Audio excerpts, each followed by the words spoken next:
Okay, so this is the nature of ego. Now, I would be very surprised if this didn't challenge um, your own perception of what the ego is. And so I just want to reiterate, this is my perspective. I'm not telling you it should be yours, that you should just adopt my perspective, but this is my perspective from what I've come to know about my own ego. And I think it's timely because what I'm perceiving is lots of people who would regard themselves as spiritual teachers, or at least people who are influential within the self-awareness community. What I'm observing is a lot of them are still treating the ego like it's something that we're meant to transcend, and that it's a part of our nature that we're meant to resist. And I even witnessed a very well-known spiritual teacher making a statement about, if you do this, then you are feeding the ego. And it's this, you're giving power to the ego. And whilst I understand this perspective, I think it's open to being misinterpreted, and therefore people can cultivate a lot of resistance to their ego and in truth what's happening is it's a form of self-denial and self-rejection and even self-oppression. So I just want to shed some light on it from my perspective. So I want to start with a metaphor in nature of a turtle. A turtle, it has a shell, and inside that shell, it's totally vulnerable, completely soft flesh, soft organs. If you were to imagine that turtle without a shell, it would be totally vulnerable. Totally vulnerable. But the nature of a turtle is that it accepts that a part of its nature is that it has a shell. And for most of its life, it's living its life outside the shell. The head, the legs are outside the shell. Everything's outside the shell. But it's not resisting having a shell. It's not seeking to make that shell obsolete. It's just living its life. But in truth, for most of its life, when there's no perceived threat in its environment, then there is no use for the shell. It has no purpose. And so it allows the soft flesh, it allows the parts of its nature to be outside of the shell. When there's no perceived threat, that is. And so the important thing about this is that it's not in resistance to its own nature, to the part of it that protects its vulnerabilities. It accepts that the part of it that does protect its vulnerability is part of its nature. And when there's no perceived threat, then the shell is obsolete. It serves no purpose in context of there being no perceived threat. And so this is the first breadcrumb I want to leave for human beings. So to shift this to a human perspective, actually the other metaphor I will use just to set this up is that of a chameleon. A chameleon has the ability to become the same as its environment, to camouflage itself so that it seems like it's part of the environment, and therefore won't be seen by its predators. Now it's deception. It's making itself seem to be something that it actually isn't. So deception is a huge part of nature, in context of nature has evolved to be able to express deception when there is a perceived threat in the environment. And even to mitigate a potential threat. So deception just is. The chameleon doesn't deny the part of its nature that is deceitful. It understands that deception has huge benefits, and sometimes it's needed when there's a perceived threat, or when when it perceives there to be that a potential threat may be averted by deception, and it's protecting itself from being vulnerable to that threat by using deception. And so you have the chameleon and you have the turtle. Would you ever consider that a chameleon may want to transcend its nature? That someday, you should be able to live your life without having to deceive everyone. Someday you should be able to live your life and you won't need that shell. Now, it's entirely possible. It's entirely possible in millions of years of evolution that the turtle evolves, its nature evolves, because it's thriving so much and there's no predators within its environment. It may evolve to transcend that shell. It's possible. But until its perspective has shifted to that the turtle's perspective as of this moment is that there is no perceived threat and there's no possibility for a potential threat. And therefore, I've rendered my turtle shell obsolete. Same as the chameleon. The same thing could happen. You never know. But until then, it's an extremely valuable aspect of its own nature.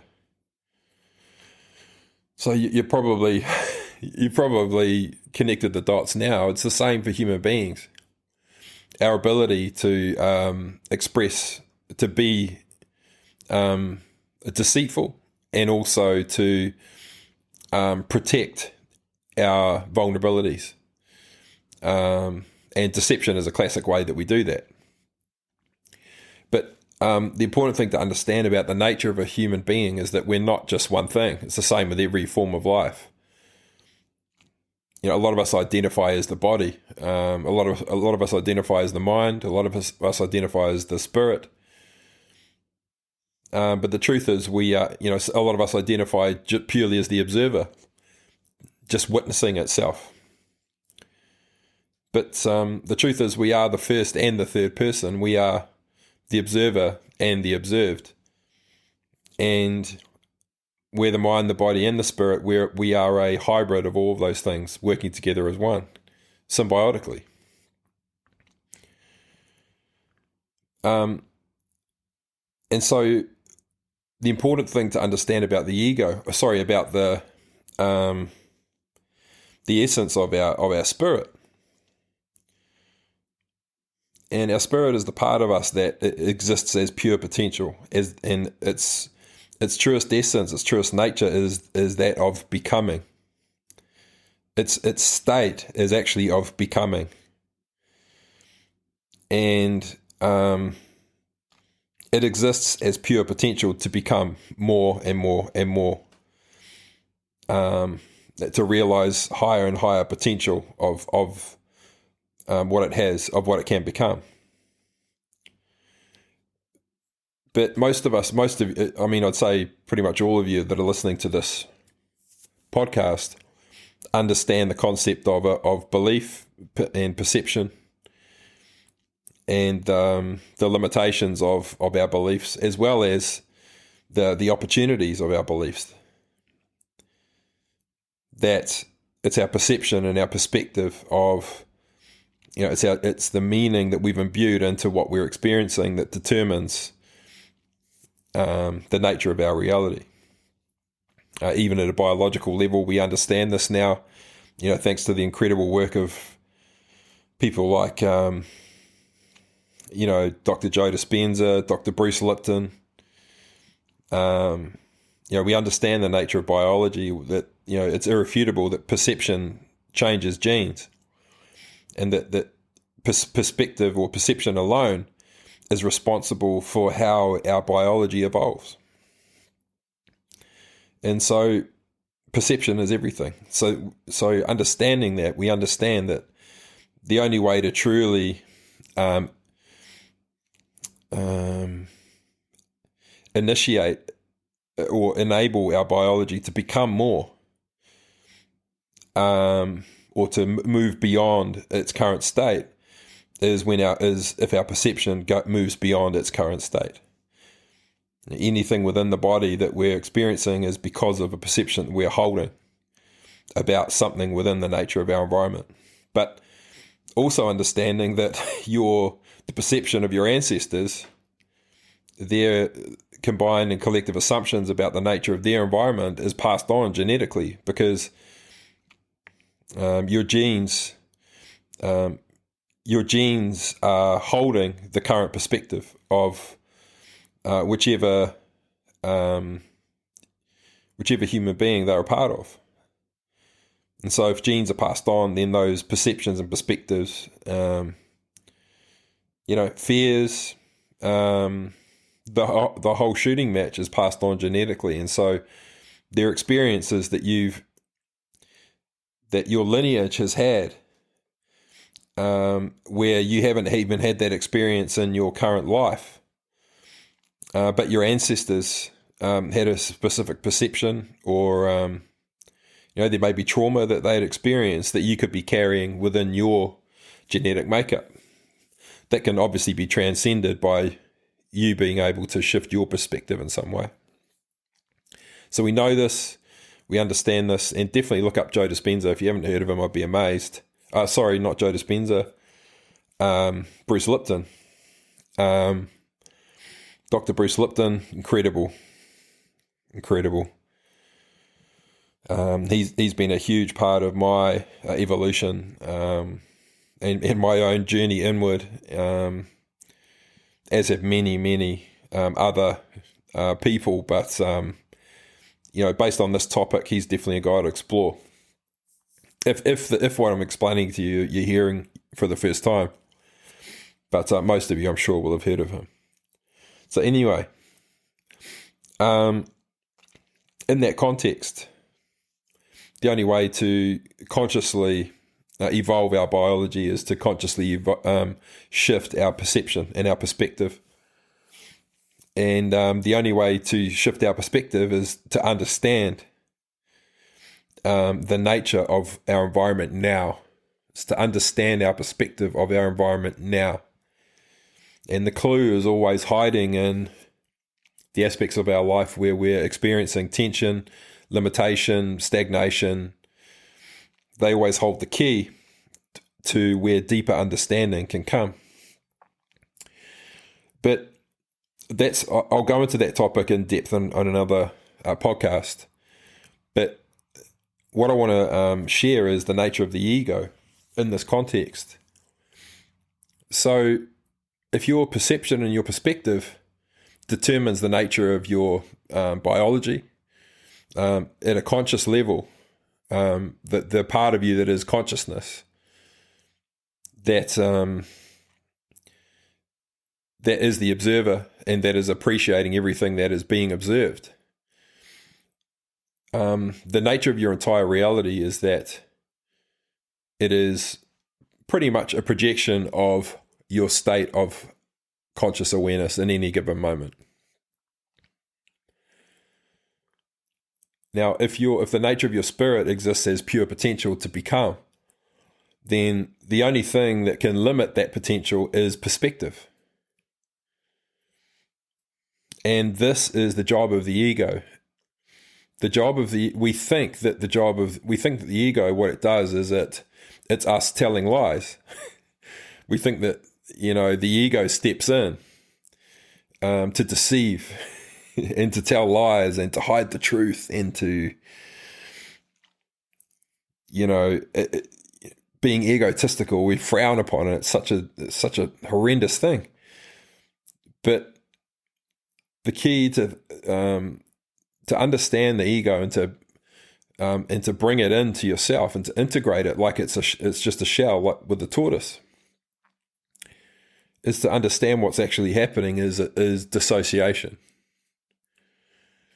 It's not rejecting the truth. It's a dissociation of the spirit from the truth.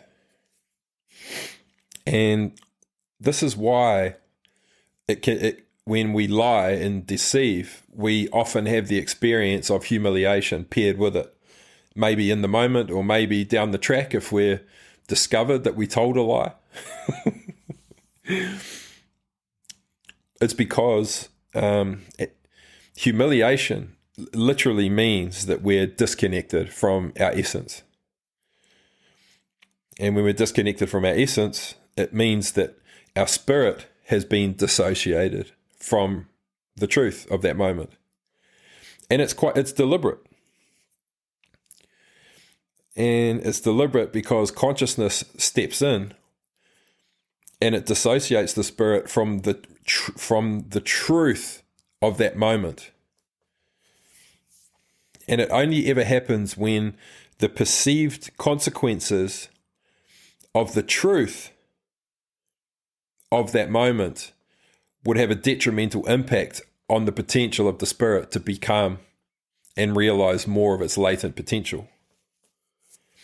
And this is why, and at a really deep level, when we experience trauma,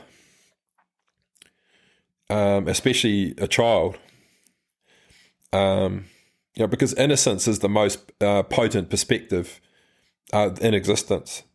If you have an innocent perspective, then you are unlimited in your potential. If you are unaware of limitations that exist, then you are much more expansive. Your potential to become is much, much greater than if you are cynical and your innocence has been robbed. You're tainted, and your perception and your perspective of the potential in the future is much, much more limited.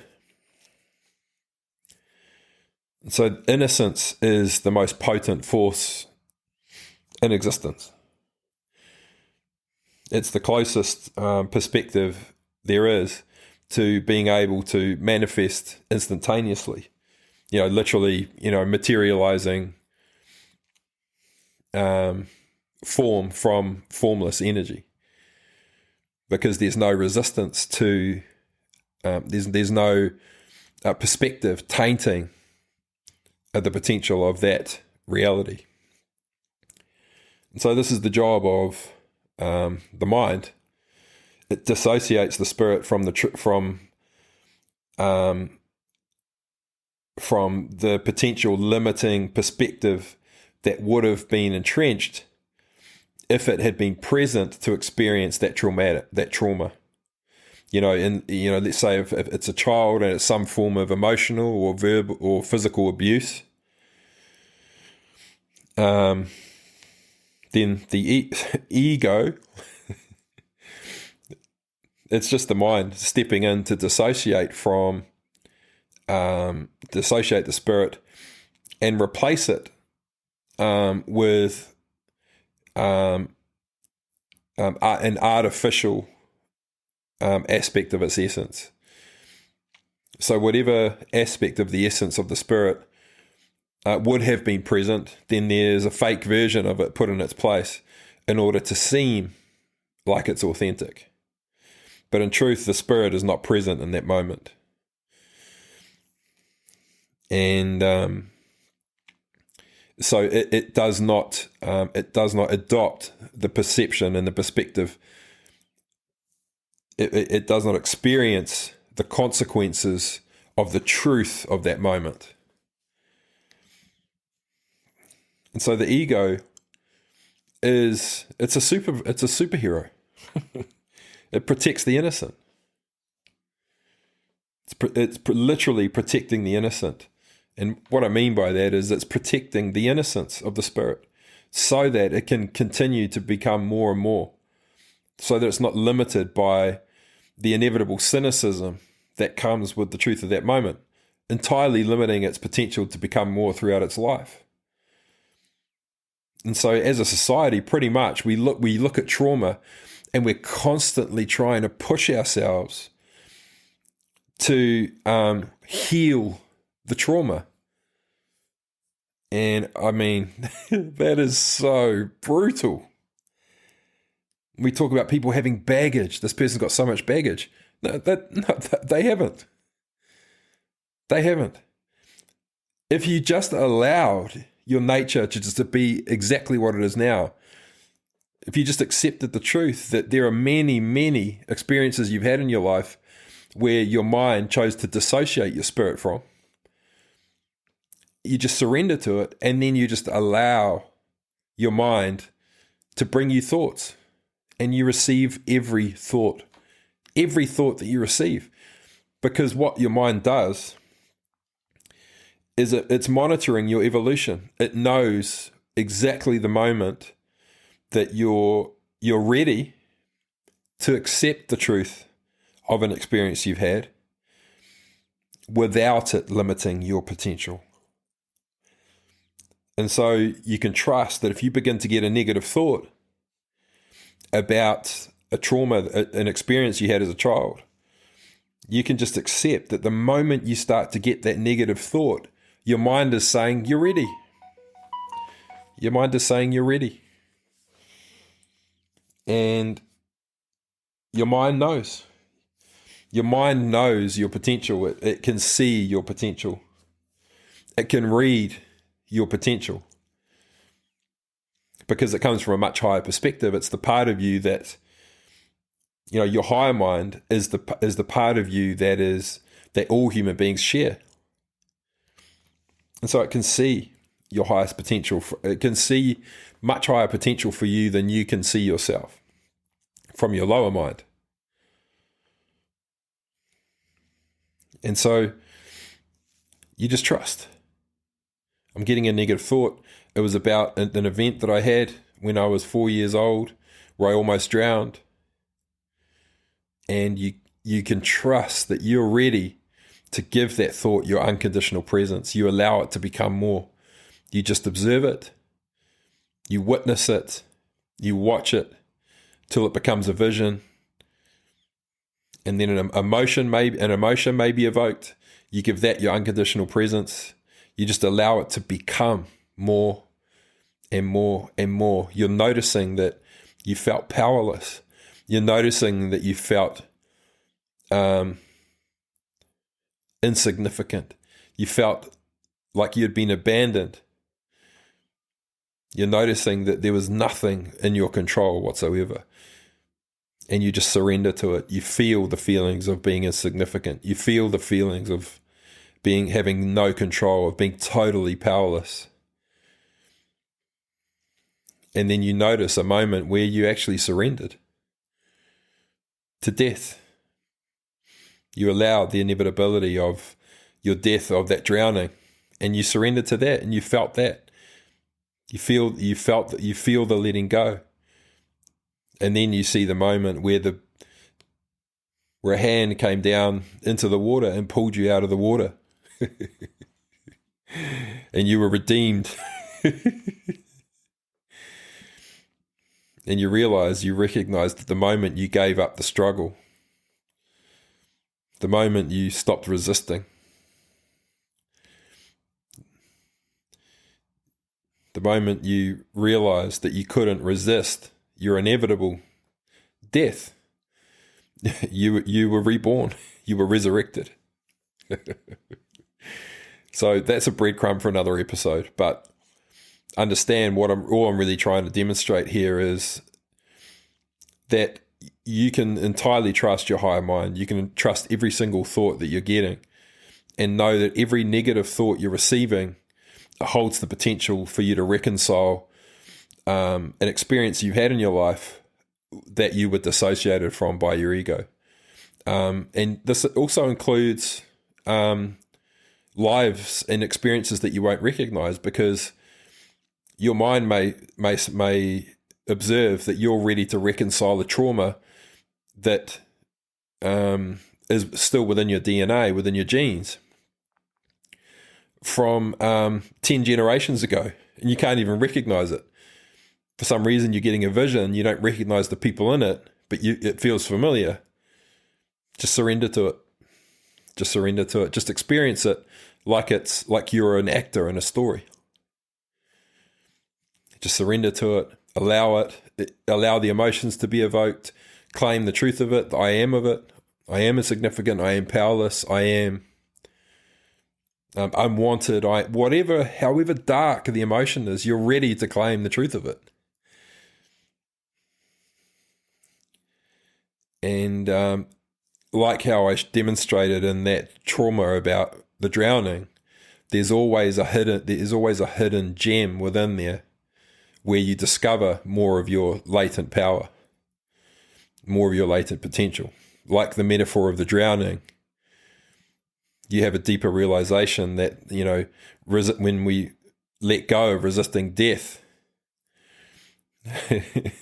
then we're allowing something new to be reborn. But I will go into that into depth in another podcast.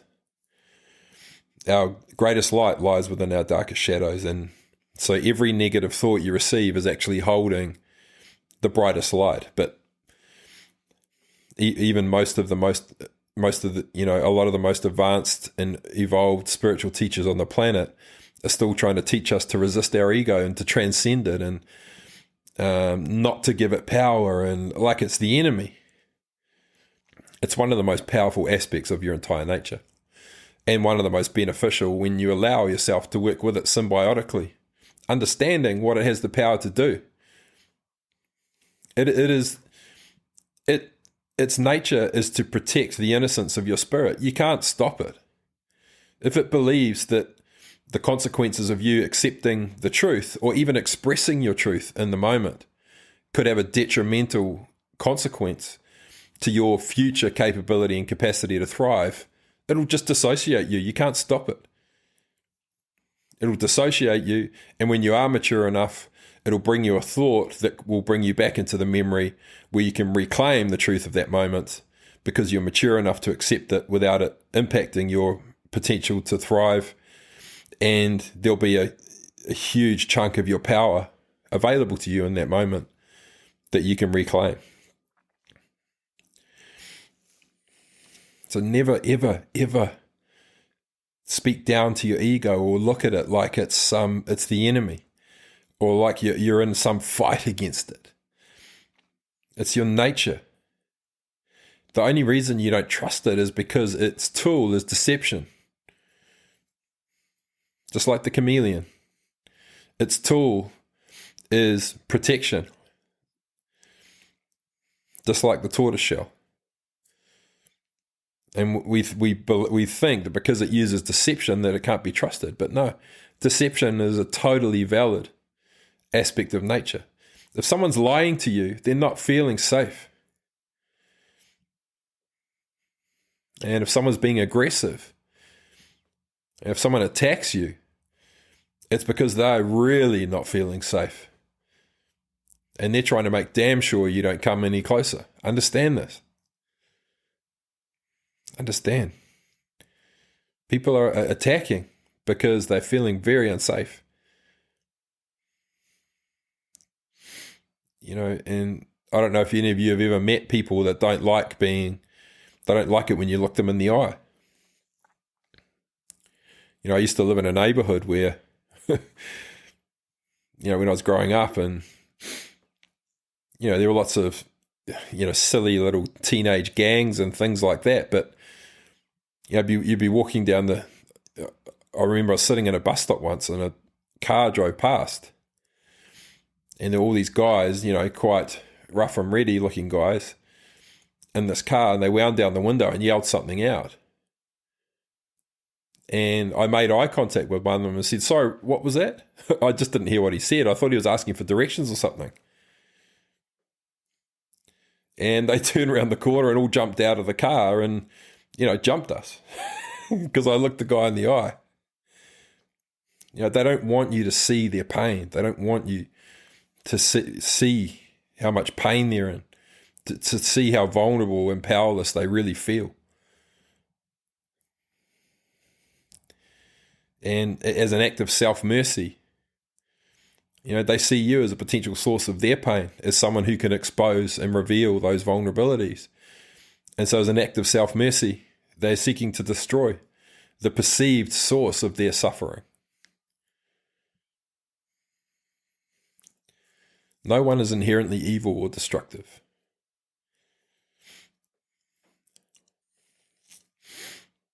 It's everything is a tool. Everything is a part of nature seeking to assist us, seeking to enable us and allow us to evolve in the same way that the intelligence of everything in nature evolves.